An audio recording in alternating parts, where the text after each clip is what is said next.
Live from New Delhi, you're watching DD India Newshour, India's voice of the world. I'm Ramesh Ramachandran. Coming up in the next hour. DNA confirms Faridabad Professor Umar-un-Nabi as the New Delhi car blast attacker. Probe expands across Delhi, Haryana and Jammu and Kashmir.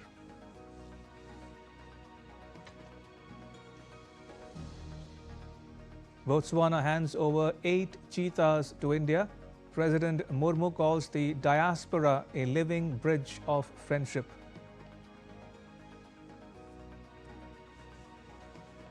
Moody's expects India's economy to grow at 6.5% through 2027. The country remains the fastest growing economy in the G20.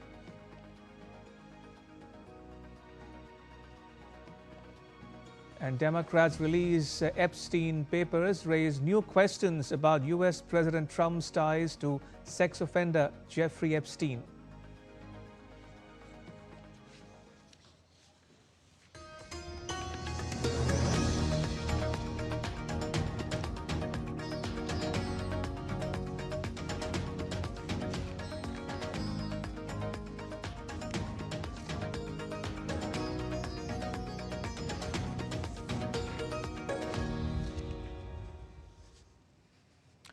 In a latest update on the New Delhi blast, authorities have confirmed the DNA sampling of Dr. Umar-Nabi, who was seen driving the Hyundai i20 car that exploded on Monday near the Red Fort. Search operations are being conducted across the country. From Jammu and Kashmir to Assam, multiple arrests were made in connection with the blast. DD India's Mukesh Shukla and Tripti Tripathi report.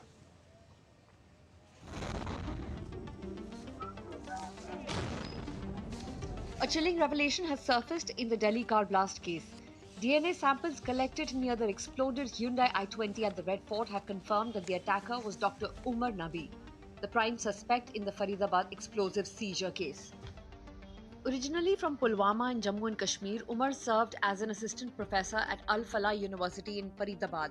Investigators confirmed that he was behind the wheel on that fateful evening.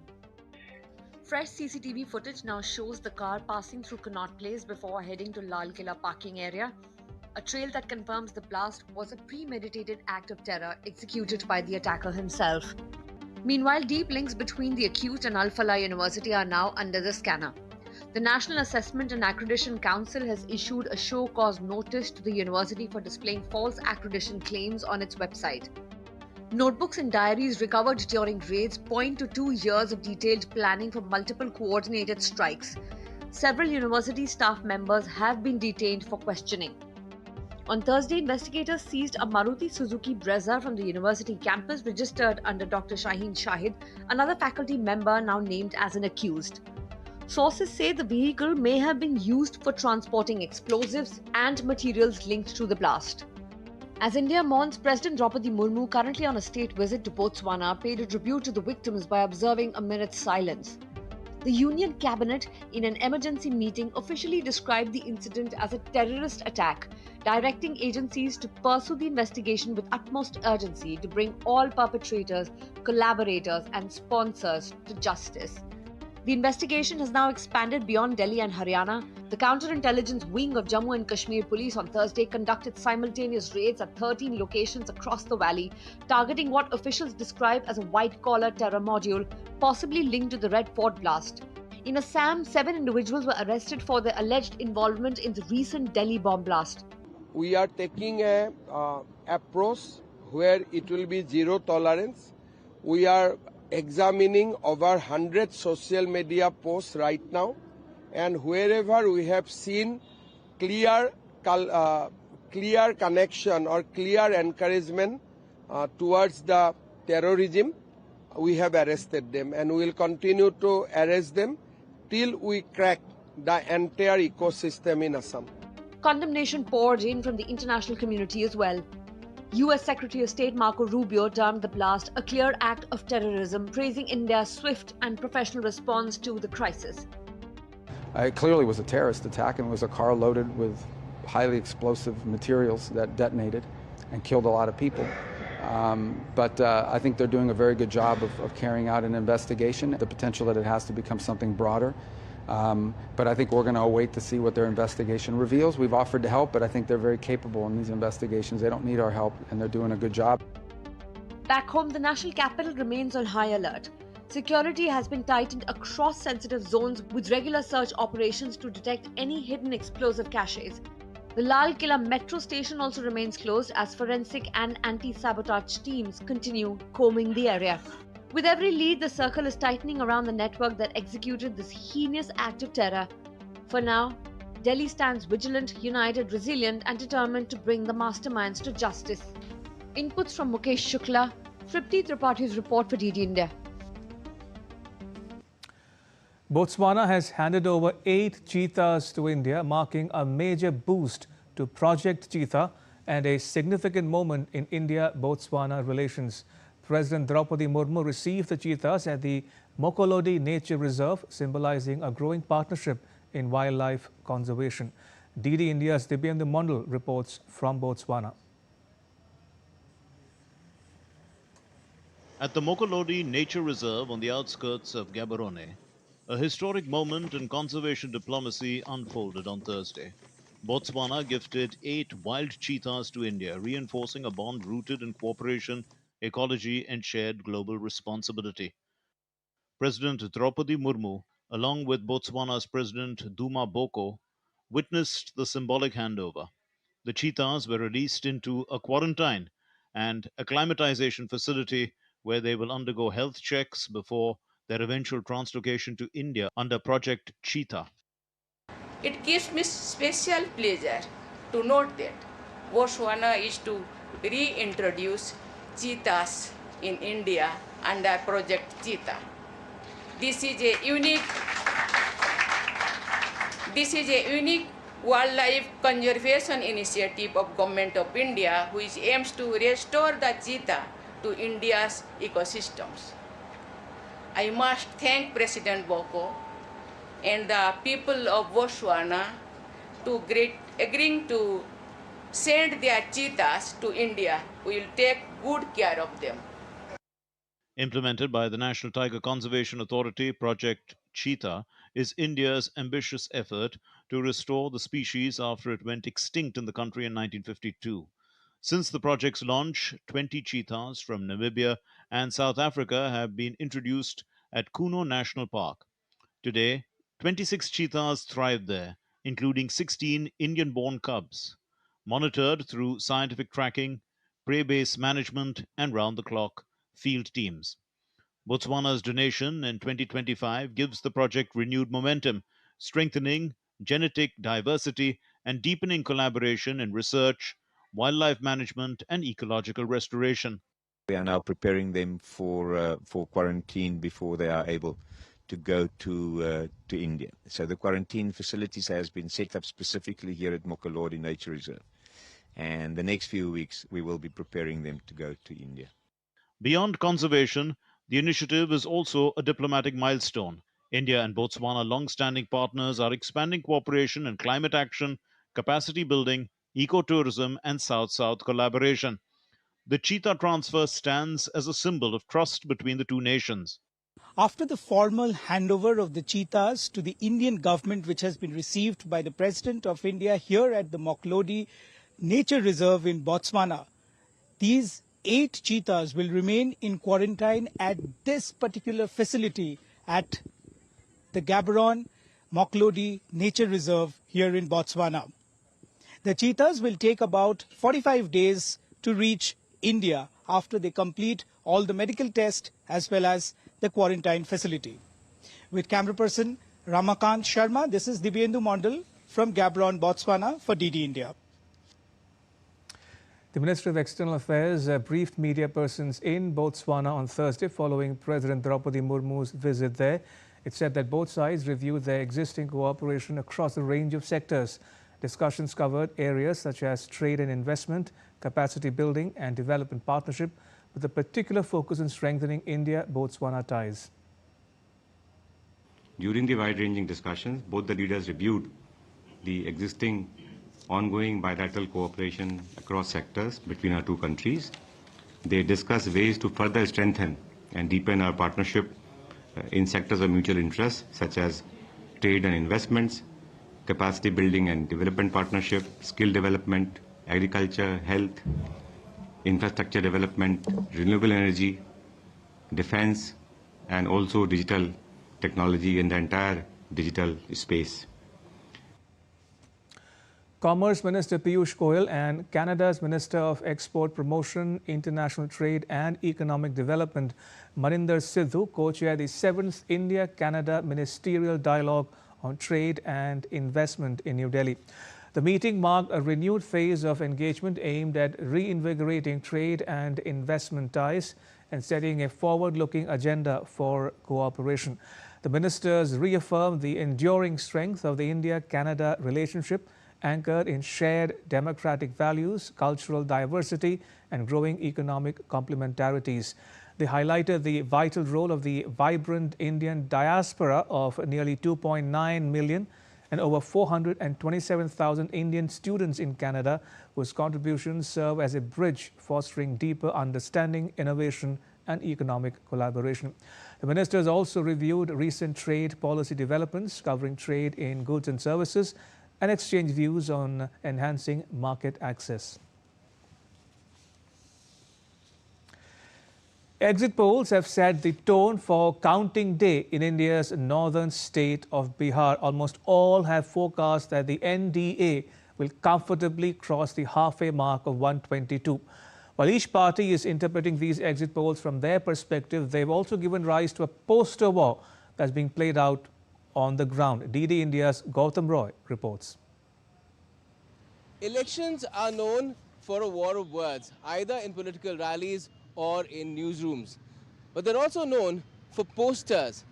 And the poster war in these Bihar elections has peaked just ahead of counting day. On one hand, you have the ruling Janata Dal United, which has had Chief Minister Nitish Kumar in place ruling the state for almost 2 decades now, which is why you have parties' leaders putting up posters such as these, which says Tiger Abhi Zinda Hai, which essentially means Tiger is still alive. But on the other hand, you have a rival like the Rashtriya Janata Dal RJD and its younger leader Tejasvi Yadav, who's asserting that he wants to bid goodbye to Nitish Kumar government, which is why the poster says Alvida Chacha, which means goodbye uncle. So this is how the war of posters, or the poster war, has reached a new level in these elections in Bihar.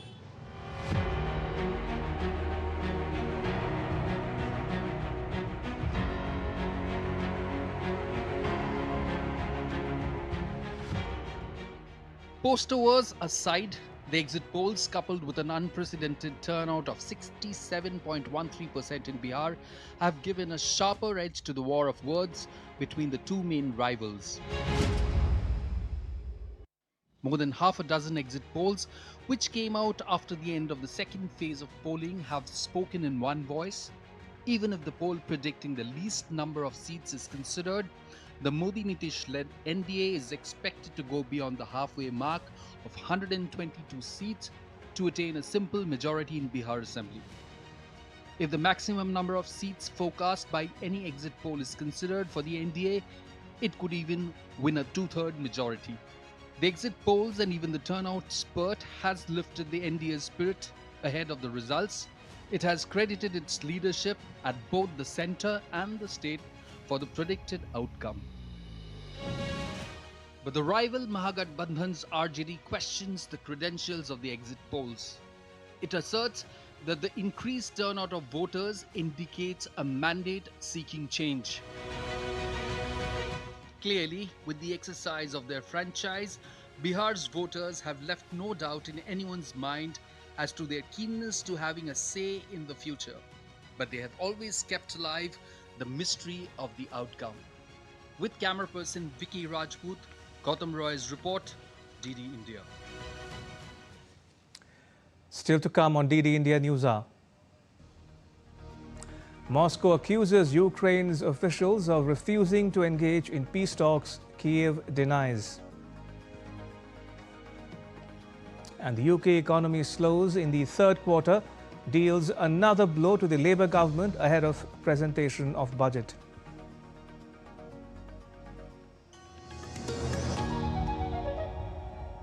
The big battle for Bihar. Who will cross the magical figure of 122?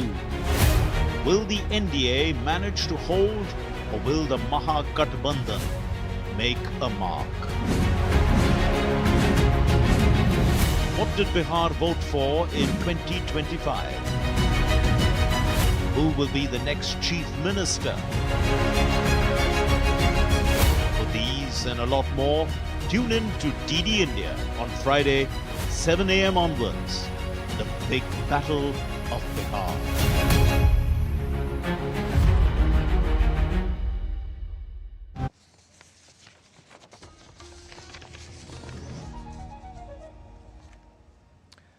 Welcome back. You're watching DD India Newshour. I'm Ramesh Ramachandran. House Democrats on Wednesday released emails that they said raised new questions about President Donald Trump's ties to Jeffrey Epstein and how much he knew about his abuse of underage girls. Also, the swearing in of a new Democrat kicked off a new fight in the Congress over further disclosures. The Democrats released messages between Epstein and author Michael Wolff and Ghislaine Maxwell, a British socialite who is serving a 20-year prison sentence on charges related to her role in facilitating Epstein's sex trafficking. In one 2019 email to Wolff, the sex offender wrote that Trump knew about the girls, though it was not clear what that phrase meant. Meanwhile, White House Press Secretary Caroline Leavitt accused the Democrats of selectively releasing emails to the liberal media to create a fake narrative to smear President Trump.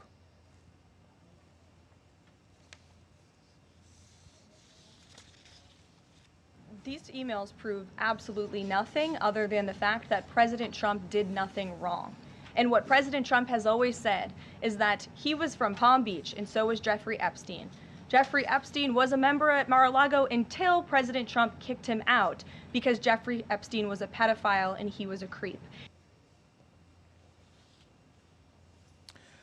The U.S. government is reopening after President Trump signed a bill ending the record 43-day shutdown, the longest in the country's history. The move follows a Republican-led House vote approving the Senate funding package to restore key government services. President Trump blamed the Democrats for the standoff. About 670,000 furloughed U.S. government workers will now return to their jobs. DD India's Rabindra Chauhan has more. The U.S. government began reopening on Thursday after President Donald Trump signed a bill ending the longest federal shutdown in U.S. history, which lasted 42 days and left hundreds of thousands of federal employees unpaid. The Republican-led House of Representatives approved the Senate-passed funding package on Wednesday, allowing federal departments and agencies to resume operations. The measure funds key sectors, including military construction, veterans affairs, and agriculture, through next fall, and the rest of the government until end January. Trump, flanked by Republican lawmakers, blamed Democrats for the impasse and urged voters to remember the standoff during next year's midterm elections. For the past 7 weeks, the Democrats' shutdown has inflicted massive harm. They caused 20,000 flights to be canceled or delayed. They departed so many times, so late. People were hurt so badly. Nobody's ever seen anything like this one. This was a no-brainer. This was an easy extension. So I just want to tell the American people, you should not forget this. When we come up to midterms and other things, don't forget what they've done to our country. I also want to... House Speaker Mike Johnson called the shutdown pointless and cruel, accusing Democrats of political posturing. I want to say that all this was utterly pointless and foolish. This outcome was totally foreseeable. I said that this would be the outcome when all this began back in mid-September. They did it anyway. Democrats admitted that they used the people as leverage, and they got nothing for their selfish political stunt here. They didn't achieve anything with this at all. While the Democrats didn't get the thing that they were putting at the top of their wish list for the shutdown, however, analysts say they did get other things. The Democrats didn't get the thing that they were putting at the top of their their wish list for the shutdown. They didn't get that. They did get other things. But this is where there's the difference between accomplishment and narrative. At this moment, the narrative is running that Democrats folded and therefore they lost the shutdown. Around 670,000 furloughed employees and an equal number of essential workers will now receive back pay as operations gradually normalize. The shutdown's economic cost is estimated at $14 billion in lost growth, and while operations will gradually resume, uncertainty remains over future budget negotiations. Ravindra Chauhan's report for DD India. Moody's Ratings has said on Thursday that India's economy is expected to grow by around 6.5% through 2027. The agency kept its forecast for GDP growth at 6.4% in 2026 and 6.5% in 2027. According to Moody's, India's growth momentum will be supported by robust infrastructure investment, strong consumer demand, and export diversification. In its report titled Global Macro 2026, growth will be steady in 2026. The ratings agency said that India's economy has remained strong despite global challenges and high U.S. tariffs on some goods. The agency attributed India's stability to a neutral to easy monetary policy stance and low inflation, which have kept domestic conditions supportive of growth. Meanwhile, UK economic growth slowed down to a near standstill in the third quarter of the year after a cyber attack halted production at the country's biggest automaker. The slowdown represents a blow to the British government less than 2 weeks ahead of a crucial budget that's expected to see taxes rise again. The Office for National Statistics said that the economy grew by 0.1% between July and September from the previous 3-month period. That was down on the previous quarter's 0.3% increase and below market expectations for a 0.2% rise. The Kremlin said on Thursday that Ukraine would have to negotiate with Russia sooner or later and predicted that Kyiv's negotiating position will get worse by the day. Moscow, whose forces are trying to take control of the city of Pokrovsk in eastern Ukraine, has accused Ukrainian officials of refusing to engage in peace talks. Kyiv says Moscow's terms to end the conflict are not acceptable. The Kremlin spokesperson Dmitry Peskov said that Russia remained open to a political and diplomatic settlement and wanted peace. Russia truly wants peace. Russia is open to resolving the Ukrainian problem through political and diplomatic means. But in the absence of such an opportunity, when the doors to this are closed by the Kyiv regime, we continue the special military operation. The main thing for us is to ensure our safety, ensure our interests, ensure safety of our future generations, and fulfill the tasks that lie ahead of us. EU Commission's President Ursula von der Leyen on Thursday outlined 3 ways for EU member states to fund Ukraine using EU budget headroom, raising capital individually among member states, or a reparations-based loan from immobilized Russian assets. She called the third option, the loan tied to potential Russian reparations, the most effective way to support Ukraine. Very much welcome the European Council's very clear commitment in the last meeting to cover Ukraine's financial needs for the next 2 years, 2026, 2027. This is the reason why we are now working very closely with Belgium and all the member states on options, how to deliver on this commitment. It's clear we will deliver and we will cover the financial needs of Ukraine for the next 2 years. The discussion is now on the how. Bangladesh's interim government chief advisor, Professor Muhammad Yunus, has announced that the country's next national parliamentary election and nationwide referendum on the July National Charter Constitutional Reform, the Implementation Order 2025, will be held on the same day in the first half of February next year. In a televised address to the nation on Thursday, Professor Yunus said that the move was aimed at making the electoral process more participatory, festive, and cost-effective. He said that holding the referendum alongside parliamentary election would not hinder the reform process but help accelerate the country's transition towards a new constitutional framework. The referendum will pose a single question divided into 4 parts, seeking voters' approval to implement the key reform proposals outlined in the July Charter. Meanwhile, Bangladesh's International Crimes Tribunal on Thursday announced that it would deliver the verdict against ousted Prime Minister Sheikh Hasina and 2 of her former top aides on Monday, 17th November. The date was set by a 3-member judicial panel of Tribunal 1. They said that the verdict pertains to alleged crimes committed during the July mass uprising last year, which led to widespread violence and political unrest prior to the fall of the Awami League government in August. Alongside Sheikh Hasina, former Home Minister Asaduzzaman Khan Kamal and former Inspector General of Police Chaudhry Abdullah Al Mamoon were also charged. Al Mamoon later became an approver in the case. The tribunal had concluded trial proceedings on the 23rd of October.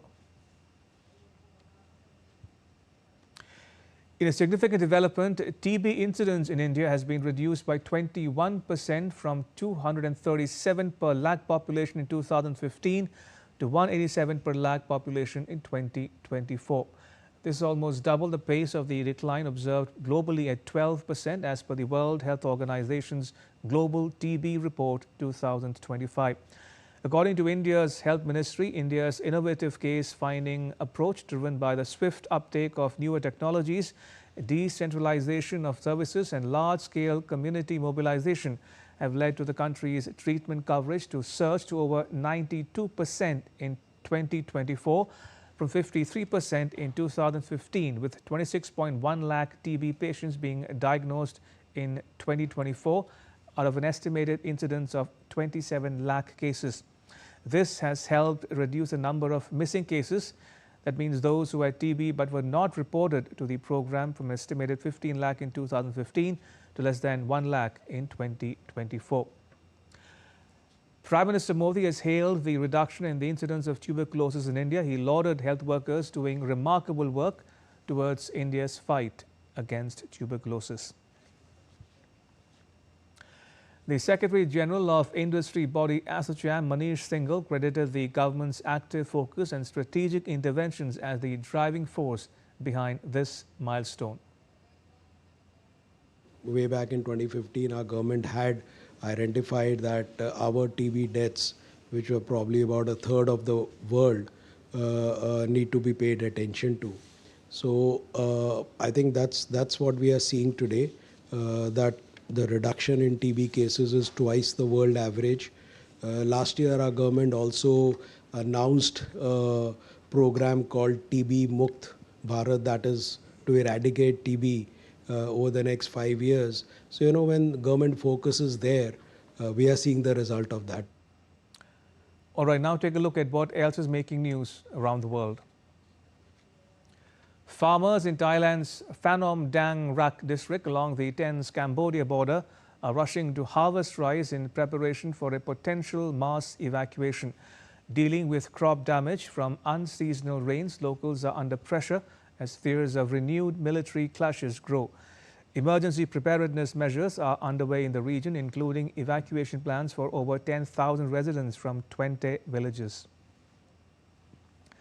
Austria's leading train operator has become the first in the EU to introduce China-made trains for regular long-distance service. 3 more trains are expected to follow in the coming weeks. The move has sparked criticism in Austria, with concerns over reliance on foreign-made technology. Torrential rains have flooded vast stretches of Argentina's Pampas plains, transforming farmland into wetland. Farmers warn of catastrophic losses as crops drown and cattle struggle. Experts blame climate change for intensifying rainfall, while calls grow for emergency aid and better infrastructure. Still to come on DD India Newshour. An expert take on India's cabinet deciding to boost the country's exports.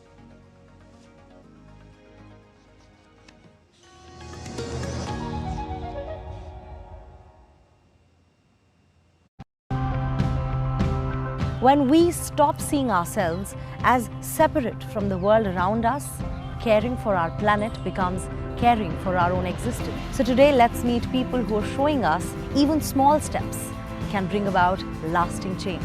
I left the teaching job, started protecting palm trees. I began creating awareness among children in schools and colleges why palm trees are important and why we should care about saving them. This habitat develops on its own inside the vortex pool. There's water moss on the walls and here on the bottom. The moss growth on the walls and bottom is proof that the water quality really is improving. Past, we didn't know what conservation was or how to preserve or protect the wildlife. Now, through this restoration site, we are trying our best to carry forward a legacy of protecting the environment.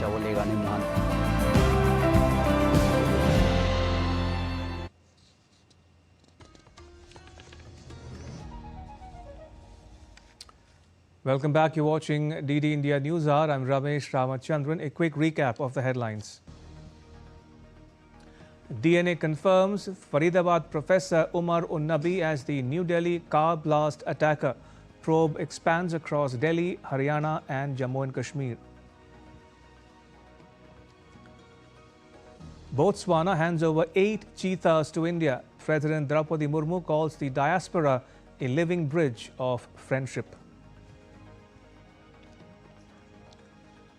Moody's expects India's economy to grow at 6.5% through 2027. Country remains the fastest growing economy in the G20. And Democrats release Epstein papers, raise new questions about US President Trump's ties to sex offender Jeffrey Epstein.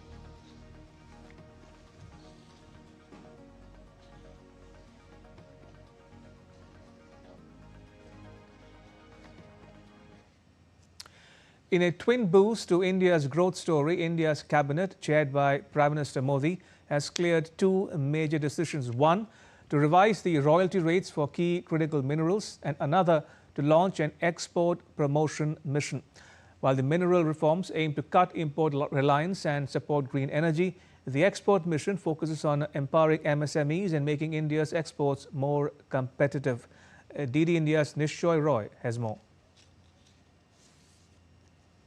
In a major twin policy push to boost India's green energy goals and export competitiveness, the UN cabinet chaired by Prime Minister Narendra Modi has cleared 2 crucial decisions. First, the rationalization of royalty rates for key critical minerals like graphite, cesium, rubidium and zirconium, resources vital for clean energy and high-end technologies. And second, the launch of ambitious export promotion mission aimed at building a stronger and more resilient export ecosystem for India's MSMEs, first-time exporters and labor-intensive sectors. I'll first come to the export promotion mission. This is a very comprehensive mission which has been approved by the cabinet under the leadership of our Honorable Prime Minister. As you recall, in the previous budget, this announcement was made that one export promotion mission will be started. तो आज ये export promotion mission start किया गया है।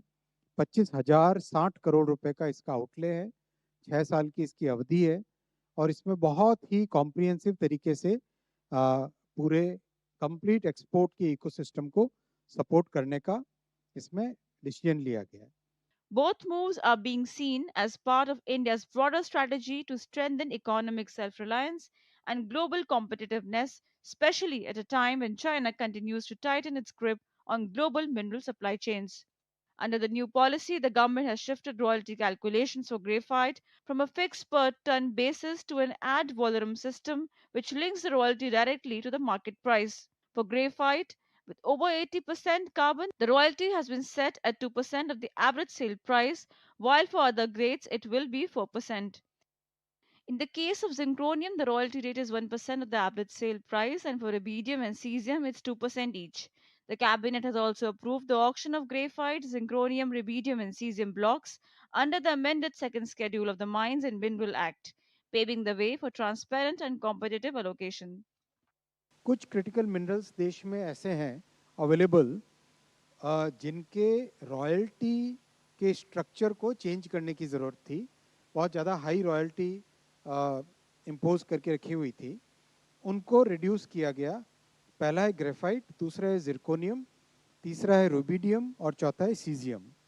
इन तीनों पे आज cabinet में फैसला हुआ कि इनके ऊपर जो रॉयल्टी है वो रिड्यूस की जाएगी, जिससे कि इनका प्रोडक्शन बढ़े। और ये सारे के सारे ऐसे एलिमेंट्स हैं जिसका देश में बहुत उपयोग है, खासकर electric vehicle industry, electronics manufacturing industry और स्ट्रैटेजिक सेक्टर्स में, सब में इनका बहुत उपयोग है। The government aims to reduce import dependency, strengthen domestic supply chains, and generate new employment opportunities, particularly in mineral-rich regions.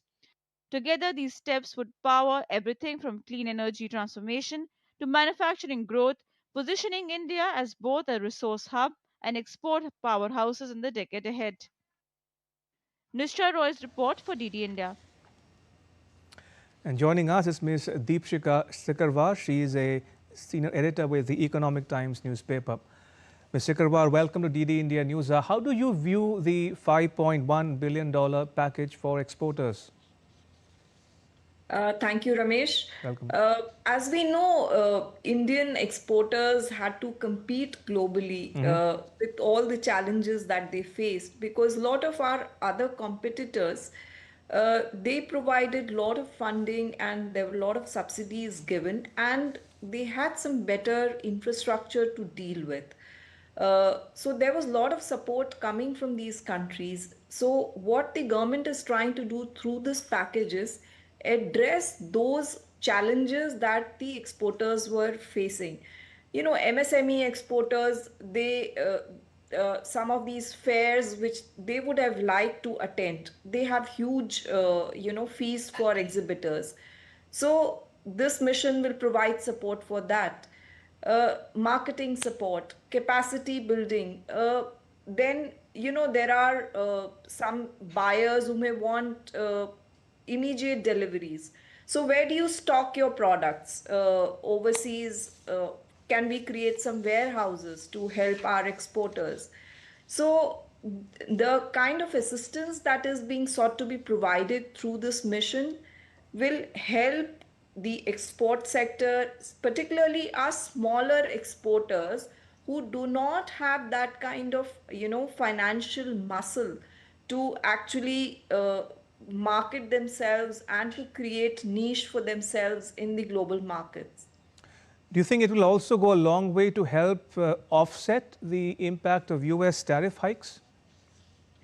Absolutely. But while that will happen on an immediate, that support is required on an immediate time, because that the higher tariffs have already begun to impact. So the sectors which have been most impacted, textiles, leather, gems and jewelry. So the support would be prioritized to these sectors under the package. So definitely relief for the sectors which have been hit by, uncertainty due to the tariff. But, fingers crossed, because I think the talks are still on. So we are hopeful of a deal coming there. Indeed. The cabinet also decided to rationalize royalty rates of graphite, cesium, rubidium and zirconium minerals that are critical for green energy. Could you break it down for our viewers? I mean, why is it important? Absolutely. Every, electronic product that we use, and electronics are there in all kinds of, even large products like automobile sector. So these electronic products, they use these rare earths which are really required. And we saw, like in recent times, the automobile sector was particularly hit very hard because China imposed certain restrictions on export of rare earth magnets. So what essentially the government is doing is trying to create an ecosystem wherein we have our own supply of critical minerals going, and this is one step in that direction. And finally, Mr. Karwar, how has the Indian industry responded to these decisions? What's been their general reaction? I think the export sector has welcomed this because this was much needed. You know, Right. not just immediate relief because of the US tariff and the global uncertainties which have been there for a while, but also to address, you know, these long-term challenges which have been there and which had been hurting the export sector, because it will go a long way in enhancing their competitiveness globally. All right, we'll leave it there for now. Mr. Karwar, thank you for joining us and sharing your thoughts with our viewers. Thank you. Appreciate it. Right, moving on. Now take a look at what else is making news in India. The Indian Navy, as the lead service, jointly conducted the Tri-Services Exercise Trishul with the Indian Army and the Indian Air Force in early November. The exercise featured large-scale operations across the creek and desert region of Rajasthan and Gujarat, as well as in the maritime domain, including amphibious operations in the northern Arabian Sea. The National Tribal Film Festival and Carnival kicked off in Manipur's Imphal, showcasing 23 films from 9 states as part of the Janajatiya Gaurav Varsh celebrations. The 4-day event celebrates tribal culture and cinema to mark the 150th birth anniversary of Birsa Munda. Uttar Pradesh Chief Minister Yogi Adityanath attended the Tribal Participation Festival in Lucknow to mark the 150th birth anniversary of Birsa Munda, honoring the legacy of the tribal freedom fighter and his contributions to India's cultural heritage. The Indo-Lanka Handicraft and Cultural Festival 2025 was inaugurated at Havelock City Mall in Colombo on Thursday by High Commissioner of India to Sri Lanka. Sri Lanka's Minister of Industries and Entrepreneurship Development also graced the event. Jointly organized by the Sri Lankan National Crafts Council and the Swami Vivekananda Cultural Centre, the 4-day event celebrates the shared artistic legacy of both nations. The event features over 20 master artisans from India, showcasing Ajrak block prints, Bhojodi weaves, tie and dye, Kashmiri shawls and Seva women-led crafts alongside Sri Lanka's batik, leatherwork and gemstone artistry.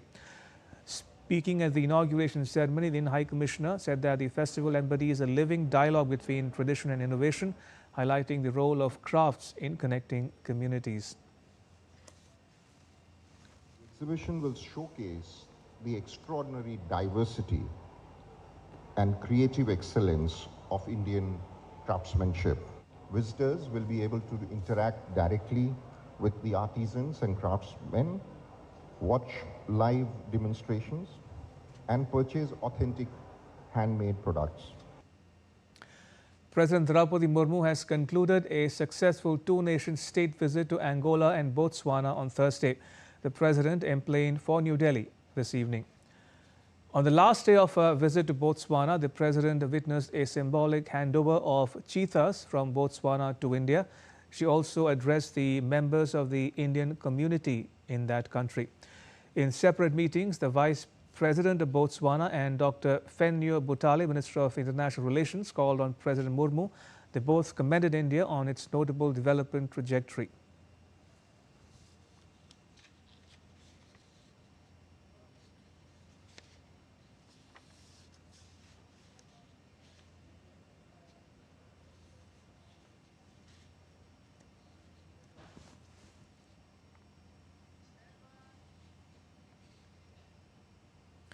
Still to come on DD India Newshour.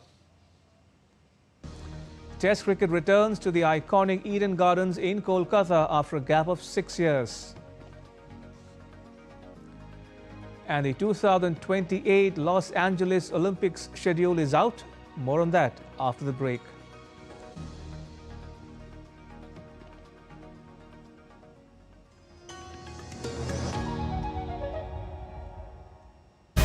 The big battle for Bihar. Who will cross the magical figure of 122? Will the NDA manage to hold, or will the Mahagathbandhan make a mark? What did Bihar vote for in 2025? Who will be the next chief minister? For these and a lot more, tune in to DD India on Friday, 7 a.m. onwards. The big battle of Bihar.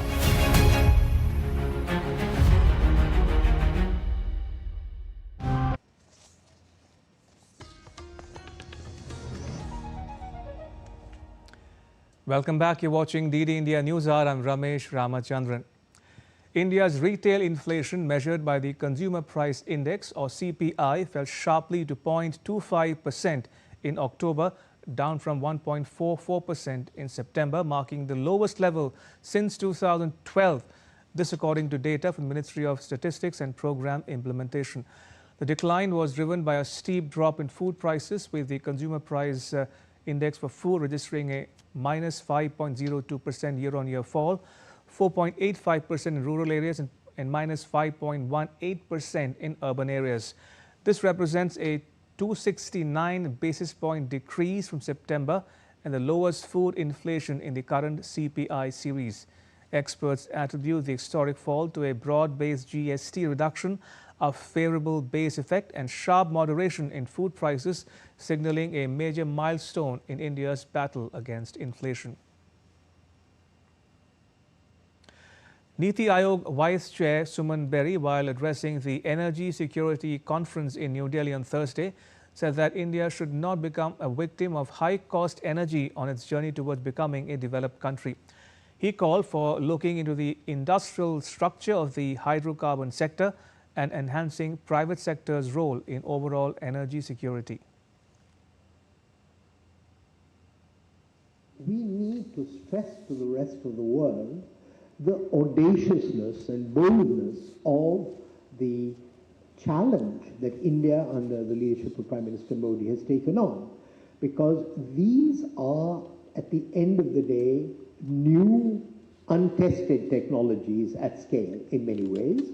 I'm talking about solar, wind, etc. Everybody else has developed without care for the environment. We are trying to be prudent custodians of the environment. But as was said, it is our national self-interest that has to dedicate our, that has to determine our energy policies. Minister of State for Science and Technology Jitendra Singh inaugurated the two-day Cohort Connect Phenom India National Conclave 2025 at Bhubaneswar in Odisha on Thursday. The event brought together researchers, policymakers and institutions to strengthen the health cohort ecosystem. During the conclave, two MOUs were signed, one on development of technologies for low-grade iron ores and a second on processing and pelletization of low-grade iron ore. Addressing the event, the minister said that cohort study focuses on biological, environmental, genetic and lifestyle factors in India's diverse population. CSIR-led Phenom India conclave and the cohort study that they have undertaken is actually meant to study four basic determinants, which are also very important determinants, namely the biological factors, the environmental factors, the genetic factors, and of course the lifestyle. And it is not easy to decode these factors in the context of the Indian population, given all its heterogeneity, diversity, both in the terms of lifestyle, the eating habits, even the environment, and even our genetic makeup is different. Railways, Communications, Electronics and IT Minister Ashwini Vaishnav paid floral tributes to Birsa Munda at Rail Bhavan in New Delhi on the occasion of Janajatiya Gaurav Divas. The day was celebrated with patriotic fervour across the Indian Railways with digital displays, public announcements and cultural events highlighting Birsa Munda's legacy. Various zonal railways organized quiz, essay and painting competitions, while folk teams performed traditional songs. To sports news now, India's archers delivered a stellar performance at the 24th Asian Archery Championships in Dhaka, clinching 3 golds and 2 silvers in compound events. Leading the charge, Jyoti Surekha Vennam captured titles in both individual and team events, spearheading India's impressive 5-medal haul in compound archery, included gold and silver in women's individual event, gold medals in women's team and mixed team events, and a silver in the men's compound team event. The stage is set at the iconic Eden Gardens in Kolkata as Test cricket returns to the venue after 6 years. The Shubman Gill-led India will take on Temba Bavuma, South Africa, in the opening test of the two-match series on Friday. Team India, currently third in the WTC standings with a 61.9 points percentage, will look to strengthen their position and move closer to a spot in the 2027 WTC final at Lord's. The return of vice-captain Rishabh Pant adds solidity to a batting lineup featuring Shubman Gill, Ravindra Jadeja and Washington Sundar, with Mohammad Siraj and Jasprit Bumrah leading the pace attack. For South Africa, skipper Temba Bavuma will rely on experienced campaigners such as Kagiso Rabada, Aiden Markram and Keshav Maharaj to challenge India in their own backyard. The second test will be played in Guwahati from November 22. The reigning World Test champions are known for fiery pacers historically, but are currently armed with one of the most potent spin groups in world cricket. Organizers unveiled the schedule for the 2028 Los Angeles Olympics with spotlight on the women's 100 meters competitions in a Super Saturday session. The competition starts with the opening ceremony on 14 July and ends on the 30th. The biggest ever games will feature more than 11,000 athletes in 51 sports across 49 venues. Every team sport will feature an equal or greater number of women's teams for the first time, with 50.5% of total athletes being women. On day one, the most number of women's finals ever will be contested, starting with triathlon with a spotlight on the women's 100 meters competitions. It means that women athletes must run 300 meters heats in one day. A Super Saturday scheduled on 29 July includes 26 final sessions in 23 sports, including 15 gold and bronze medal team matches and finals in 15 individual sports. US flag football and squash will make the Olympic debut on 15 July. Cricket rejoins Olympics after more than a century with the women's final on 20th July and the men's final on the 29th. Baseball and softball will also return to the Olympic Games. The schedule for the 2028 European Championships has also been announced. Cardiff will host the opening match on 9th June, with a final scheduled in London on 9th July. The tournament, co-hosted by England, Scotland, Wales and Ireland, will run across 9 venues in 8 cities. It will feature 24 nations involving 51 matches. Belfast has been chosen to host the Euro 2028 qualifying draw on 6 December next year.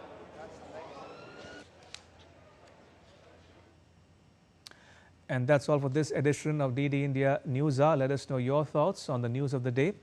You can get the latest news and updates on the DD India mobile app. It's available on both Android and iOS platforms. You can scan the QR code on the screen to download it. And more news as it breaks here on DD India. I'm Ramesh Ramachandran from all of us here in New Delhi. Thanks for watching DD India Newshour.